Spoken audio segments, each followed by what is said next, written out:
Hey Peyton, nice to see you again on this beautiful day.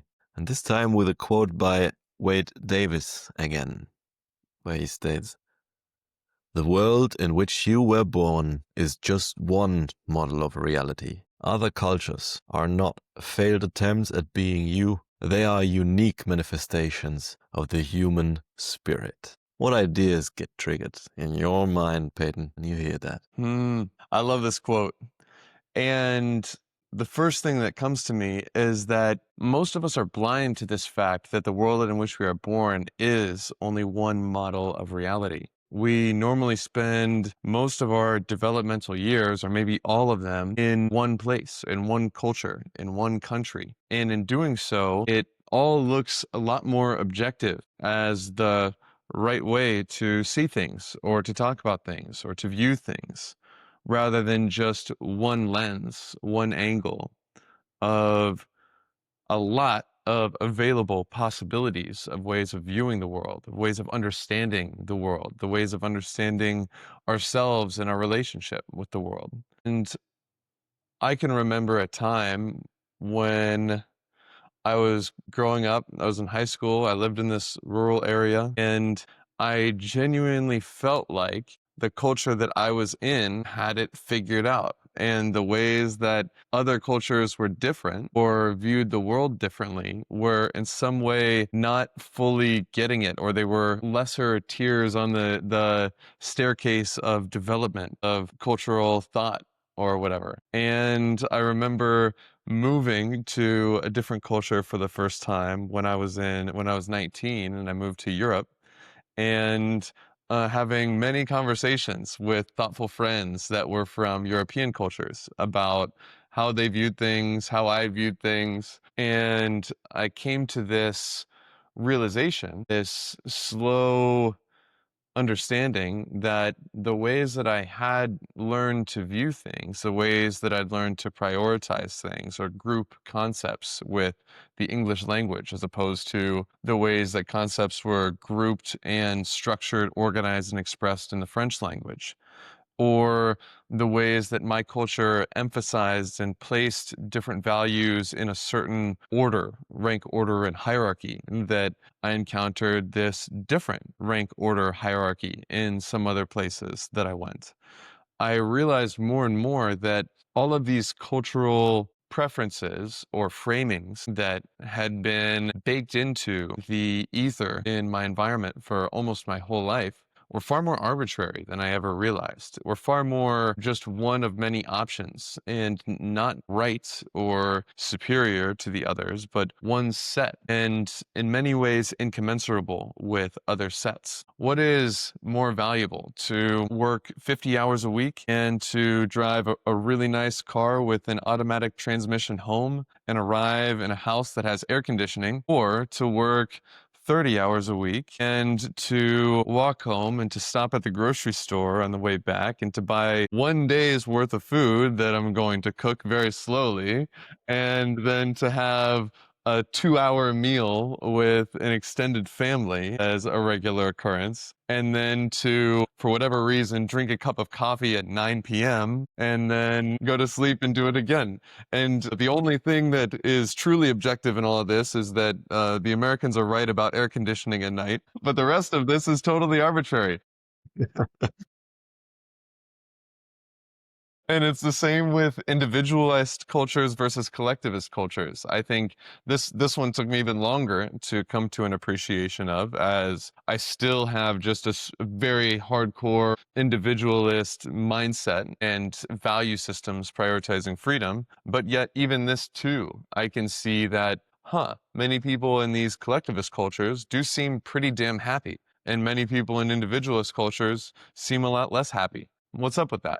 Can I objectively say that the less happy cultures are in some way superior to the ones that seem to be flourishing more in their actual subjective experience of their lives? I look at the countries in Latin America where there's maybe 15, maybe 20 countries in all of Latin America, and of the 20 happiest countries in the world, almost all of them are in Latin America. Can I say that the Western cultures of Europe and North America are better than these people that are clearly much happier, that are flourishing much more in their actual everyday lived experience? Probably not. And so and not to say that this is the only metric to measure cultures either, but it is to say that you cannot say that the culture that you live in, just because it's what you're used to and what seems right to you, is any better than others. And there is this beauty in recognizing various forms of understanding and interfacing with the world as these unique expressions of the human spirit. Our light within us is the same, but our light within us, this eternal creative source, manifests in so many beautiful ways. It creates these languages that group concepts in different ways and show them and hold them out in different ways. Do we see the world through verbs, or do we see the world through nouns? Do we see the world in movement and dynamism, or do we see the world in static, fixed concepts? There are values and there's benefits and unlocks in both of these, but they're totally different lenses on which we can see, and we can see in different ways with one and the other, and not one can provide all of it to us. And so we can gain so much more from the richness of the tapestry of human invention, human creativity, human expression. And I think this is the beauty of travel and meeting people that are way different than us in exploration. What's your relationship with your journey of experiencing different cultures and seeing the ways that what you assumed was objective the way might be much more arbitrary than you originally thought? Well, you mentioned that the model of reality where you grew up is not the only model which is existing right here, right now. So this is why Johann Wolfgang von Goethe also stated, traveling refines the spirit. Because you get exposed to new kinds of situations, to new cultures and new ways of thinking, because culture is a habit of the society which is at the place in time. And I always, when I went out traveling the first times, I had an expectation, and reality always shattered that expectation. And then bit by bit, I built up a mosaic out of the shattered pieces of this expectation to build like a new kind of understanding of where the culture comes from, why the people do certain kind of things, like eating with the left hand or only eating with the right hand, and not using fork and so on, like, and why some habits exist, like being conscious of not sleeping on a coconut tree, for example, because there's some bad spirits in the coconut palm if they sleep. But now it's like more like a risk mitigation behavior, because this kind of belief system helps you in a way you may not see, because if you sleep on a coconut tree, obviously you may get hit by a coconut and that kills you. So the belief is, and the culture is, some expression of the evolution which happens to a society as well. And Wade Davis, the man we quoted right now, he's also like an ethnobotanist and anthropologist, like traveling around his whole life and studying cultures, some of them which had not been contacted and so on. And he has a very interesting view on the value of cultures. That's why he also states it is a unique expression of the human spirit, because everybody in the world who is a human knows what a smile means, because everybody smiles alike. Even if you're an uncontacted tribe in the Amazon forest, they know what it means if someone smiles. Well, Russians also are a little bit uncomfortable when someone smiles, because they think, oh, how can you be so happy?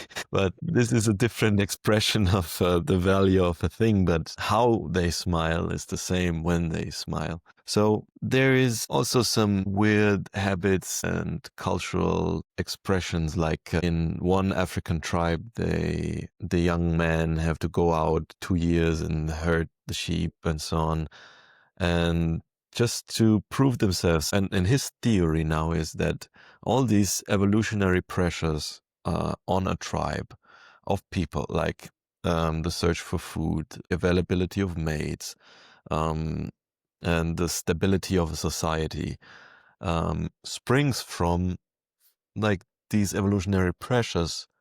And then the culture evolves in seemingly weird ways, and we don't understand it because we grew up in a very different place and did not face these limitations, these pressures and so on. But the expression that the culture which is practicing these cultural habits still exists is a hint to a benefit, an evolutionary benefit which helps this culture to still have integrity and exist. The same with religion. It's a set of rules of thumb which overall makes your whole life easier in terms of go to a church and then you have community because we are community animals. We are social creatures. And then do not kill your neighbor makes a whole society much better. So you have a set of rule of thumb which help you to evolve better as a society. And this kind of idea broken down into like tribal communities is also very valuable because in some other African cultures, they move all the time. And because sometimes they are then the shaman says, okay, there are mean spirits following us, so we have to move to a new place again. But this gives a whole kind of structure to the community so that they have a common enemy, the bad spirits, and maybe some people fought, some neighbors quarreled about one had the wife of the other, whatever. But as soon as they moved again, silence retreated again into community. And like these things, even if we do not understand it, they have their own value. So this is why I love the statement that is a unique expression of the human spirit. Because in every place, there are different animals, different plants, different creatures, and different people. And you cannot expect that the way how things work, how you know them, applies to these people as well. So traveling makes you curious because you see your expectations will shatter against reality. And you have to, bit by bit, build a mosaic of these new experiences, integrate it, and make a beautiful picture out of it. Yeah, that's why I think it's beautiful as a unique expression of the human spirit. What do you think about traveling, Peyton? You experience many cultures as well. Yeah, the refining our view, or how I think of it is kind of refining our intuition and balance of our sense of values is one of the possibilities that we gain from trying to see the world through many other cultural lenses. And I think this is the one of the possibilities that culture shock, so to speak, can bring us when we're forced out of our frame, when we're forced out of our comfort zone. There's kind of a surrender to letting go of how we're used to feeling, being, perceiving, and interacting with the world that it can force us into. And it can help to strip away or shatter some of the rigid structures that we put around ourselves in our way of being, in our demands on the world, our demand that we get to sit down when we use the toilet instead of squat to use the toilet, our demand that we use a fork rather than chopsticks, or that we eat plenty of meat with our food, or that we this or that, or for me that I sleep in a cool room, and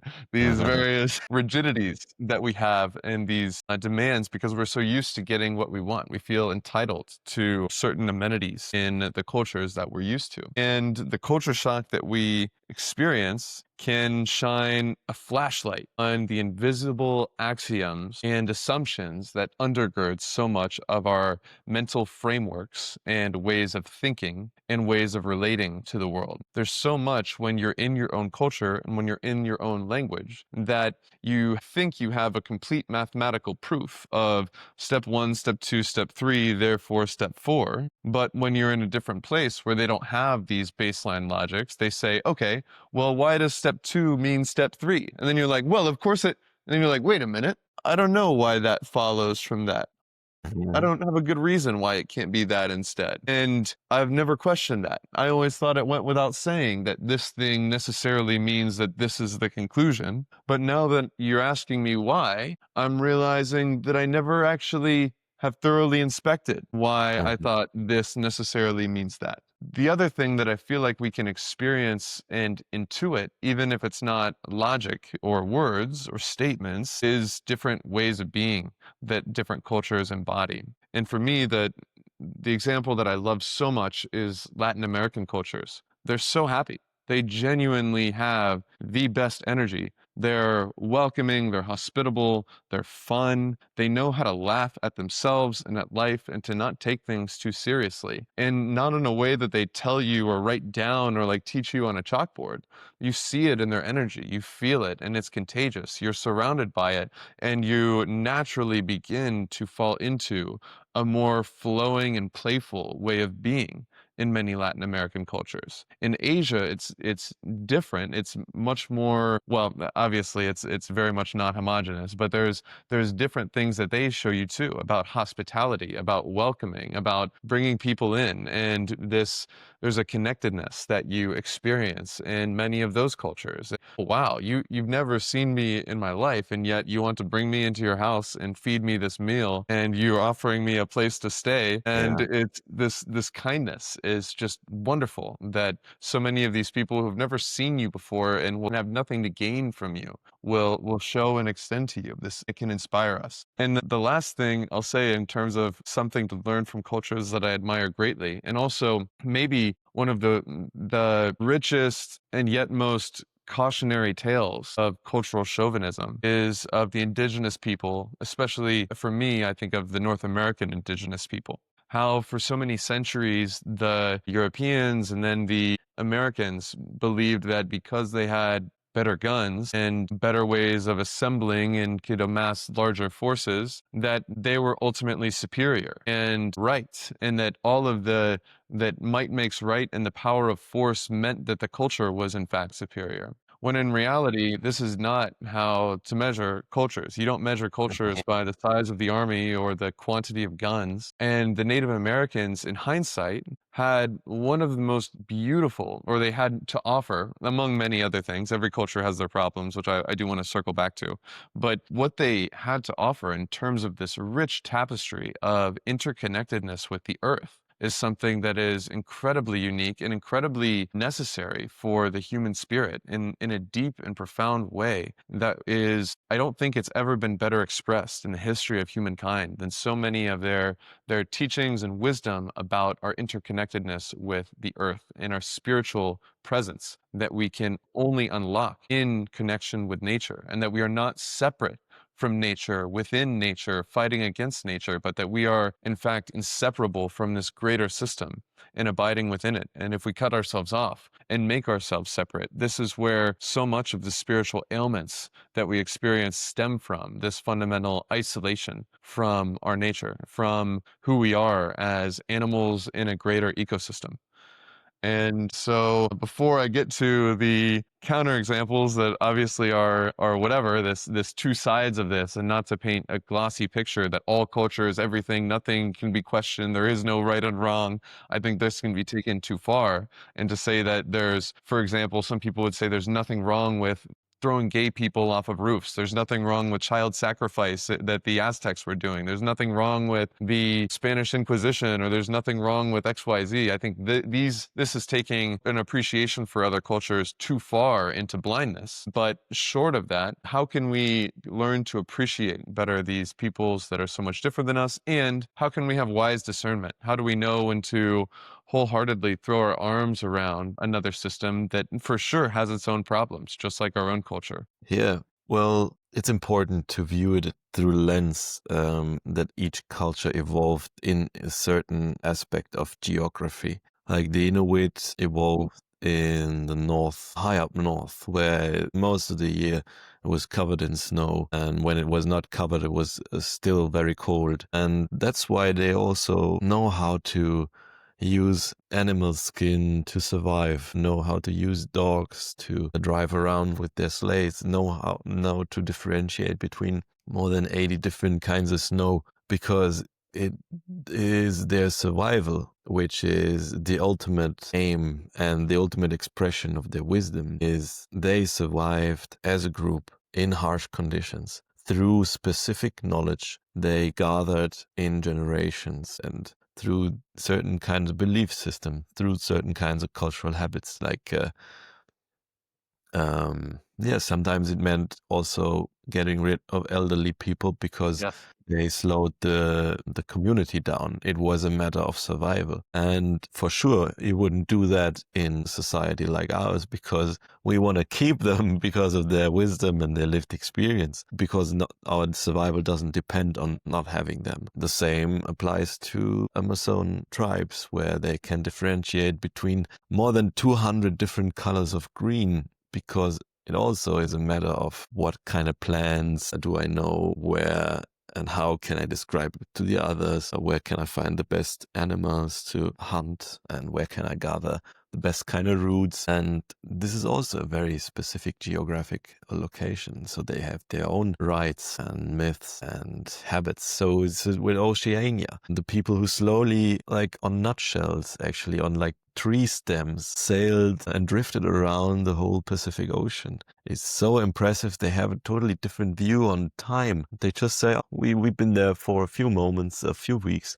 but then they probably drifted around for like 1.5 years, just living off the ocean. And then like the navigator of these little nutshells, they always have to stay awake. So in these little islands in Oceania, they have the navigators as the highest status people, because they know how to deal with the ocean. They know the swells, they know the tides, they know the waves and the winds, and they know the stars. So they cannot sleep. They can only like intermittently sleep a little bit.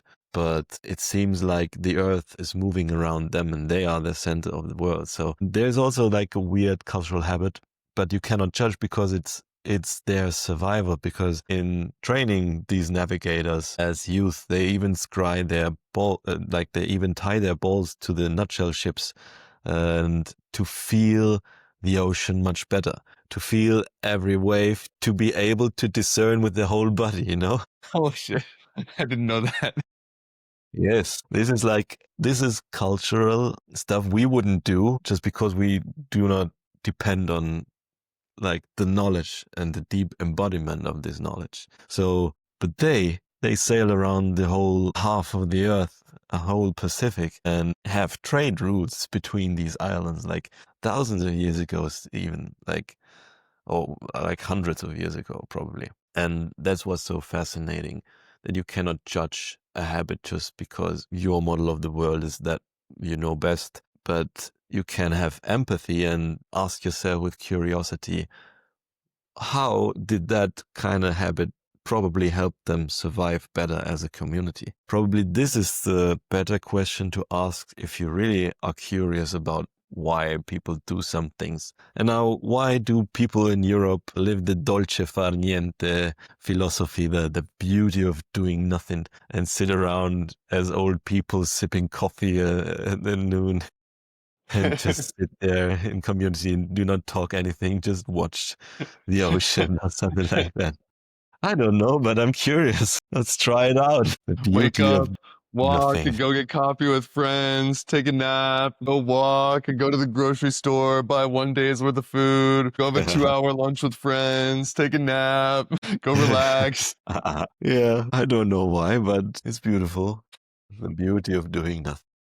Yes. And so, given this, there are all these cultures. Almost everybody sees the world differently than how we happen to experience it or view it, given where we started. And it is true that there are problems in every culture, and some problems of some cultures are bigger than others, at least in my opinion. So, what do we do about that? What if we see XYZ problem over there? What if this thing is bigger than this? Blah, blah, blah. What is our relationship to the fact that everybody's got different cultures? We kind of have totally biased views about what's right and wrong, and yet there is some such thing as human flourishing or human suffering, in ways that different cultures empower human flourishing, wisdom, growth, fulfillment, freedom, and joy, and other elements of culture lead to great suffering, pain, entrapment, and separation of people from their true nature or oppression. And I would say a theme that I stand behind is that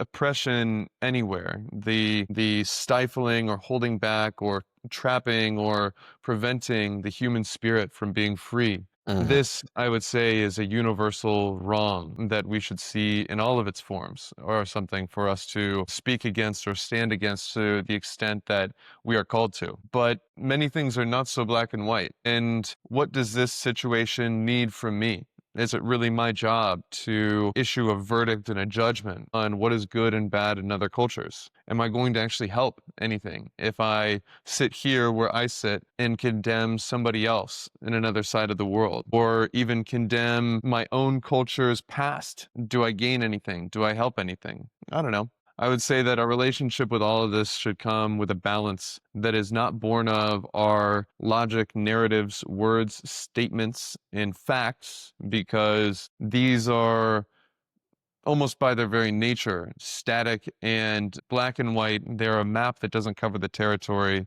and they tend to gloss over the nuance of reality. And yet, there is some direction of good that I think each of us in our heart can nudge to whatever extent we influence the microculture around us, Mm-hmm. help to influence the world toward light and toward freedom, toward joy, toward expansion. And I think that the key in all of this is awareness. I think that the key in being a wise arbiter of right and wrong on a big scale is, I think, first of all, having some humility about it and realizing that we don't know everything and that we have a million blind spots and that everybody has their own million blind spots. And so we should not be overconfident that we're right.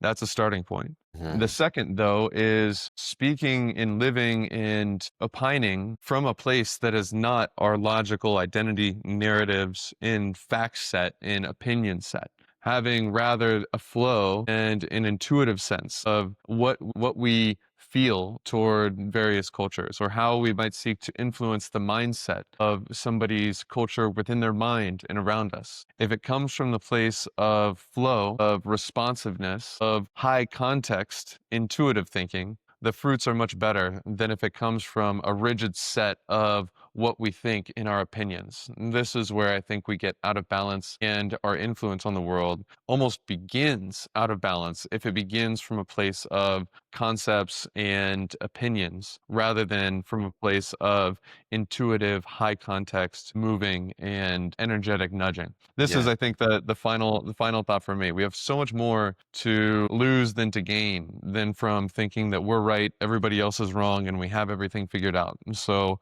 in all of this, we should not deny that there's good and evil. That we should not deny that there are paths and directions that lead toward human flourishing or toward human suffering and oppression. These things are real and they matter. But let's have a bit of humility in our own astuteness in all of this, first of all. And let's also remember what we are called to do. What are we called to help? What does this situation need from me? It's not our Mm-hmm. job to go crusading on Twitter about everything we disagree with. And we Mm-hmm. probably won't help much by doing so. And so I think it invites a balance and a taking the log out of our own eye before we take the speck out of our brother's eye as it relates to our opinions towards good and bad forms of human expression. Any final thoughts from you, my friend? Yeah, man, you made a good point. With any time it moves towards oppression, probably we should move away from that again. The same is with political thoughts. Anytime society moves away to try to control what you think and what you can say, we should move away from that again. We should have like a healthy discourse of things, and anything should be allowed to be discussed as long as it doesn't hurt people, like physically hurt people. But like not in a way that I can feel hurt by anything you say, but in a way that we shouldn't like convince many, many people to storm a house and to kill someone. It is like any time like we see now in the UK, where you can just be visited by the police and taken into custody by just a single expression of a political statement, or like an interrogation of the situation of the state, means that the state is moving towards more and more totalitarianism, where they oppress what can be said. So there's also some questions you can ask yourself. Okay, what do I think is true, but I'm not really allowed to say? And what do I have to say, but I don't think it's true? And if you write down like the answers that you think of in these two columns, then you have like a pretty good overview about, okay, where things are within your society. This is like a litmus test for exploring a little bit, okay, how much on this scale of thought control or something like that are we in a society? And for sure, there are different kinds of optimization criteria. In individualistic societies, like in America, it's more the individuum which is optimized for. But then I read the autobiography of Lee Kuan Yew, like one of the minister president, the first of Singapore, who led the country into like a meritocratic system from a third world country into now one of the richest economies in the world. through putting people, the right people in the right places at the right times, and through making it a state where the rule of law is. Some say it's very extreme that you cannot chew bubblegum in Singapore, and that people get detained for having a little bit of weed in their bags. But it is like it put some real value to their bottom line and help them to survive. And now it's obviously one of the safest places. So they optimized for the community. They optimized for maximizing the benefits for the maximum number of people to the detriment of a very individualist people who do not like the rules which are stated. Many people who travel to Singapore already said, yeah, I feel really safe walking there and so on. And the goal was, okay, an old lady and as well as a young child should be able to walk at midnight through the streets without having to fear any kind of harm. And they reached that kind of level of security. So at the cost of the individualism. So what is right? What is wrong? So I don't judge that, but different things function in different societies, as well as I cannot ever imagine like a democracy like we have it in Europe, some places, or in America, be put as an operating system in China, because they have like a different tradition. They have like 3,000 years of Confucianism, and they have a totally kind of different thinking system. So you cannot just try to put your model of the world into other places and say, oh, you're deviating from my expectation of how it should be. This is completely wrong. And sometimes I think the discourse in that regard is a little bit too narrow-minded. So what does this situation need from me? It's like you asked the question. You can only improve at first the place where you are. Just broom in front of your house first. Try to improve the community you have with your neighbors first before you try to fix the whole world. Put out a log out of your own eye before you try to pull out the splinter out of the eye of your brother. This is very, very important to remember, because sometimes we act too myopically. We do not see the big flaws that we have, that our culture has, because we are so used to it. We have so many blind spots. That's why it's important to travel sometimes, and you can do that via YouTube, explore different cultures. You can do that in person, which is probably much better because you experience the kindness of other people. You experience where the people come from. You experience their history, their culture, their different kinds of architecture, different kinds of modes of survival. And it is just beautiful to be a witness of all of these kinds of unique expressions of the human spirit. I have so much appreciation for our species because we build so much beautiful stuff which makes our life easier, like air conditioning, which we do not have in Europe. And which is not allowed actually to be at a lower temperature than 25 degrees in a hotel because of climate reasons and so on. Because of the European Union is like a body apparatus who tries to regulate the shit out of the things instead of trying to improve stuff, but throws its apparatus. So not everything is very good in different kinds of societies. They have different kinds of optimization criterion, but I think we can all improve at the local level. We can all improve how we deal with our neighbors, how friendly and how kind we are to each other when we walk along the street. And with that, my intention is to be kind and share some beautiful cards to people and encourage them to write down their story and tell their story with kindness, to have a gift of wisdom to the younger generation. That is What is beautiful. your intention for next week, Peyton? I just want to say I think the pointer of different optimization criteria is so it cuts through so much of these cultural differences. Mm. You see if you optimize for one thing, this or that, and it really is so much about where are we stacking our different trade-offs in this, and it's far more incommensurable once you recognize that there's many different optimization criteria. So my last question for you is, what is the greatest culture and why is it Costa Rica? No, I'm just kidding.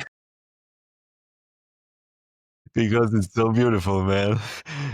It's such a lush jungle and a beautiful beach, man. And my intention for this week is it comes down to this appreciation of these various expressions of the human spirit, realizing that the one source, this infinite creative source that's within us all, is upstream of all of these different cultures, all of these different creations, all of these different works of art and pieces of music and expressions of joy and sorrow and emotion and connection and love that we feel. And so just to have an appreciation of this divine creative source within myself, within those that I meet, and in the fruits of the very art and creations that I witness and observe. Recognize this as coming from one source of this brilliant light, this human spirit, and to have just kind of a savoringness, an appreciation, a love, and a not taking it for granted so much. That's my intention for this week. Appreciation, awareness, and appreciation and love, man. Yep. Yep. Much appreciation for you, my friend, and see you on the next one. Likewise, friend. Talk to you next week. Bye. Bye.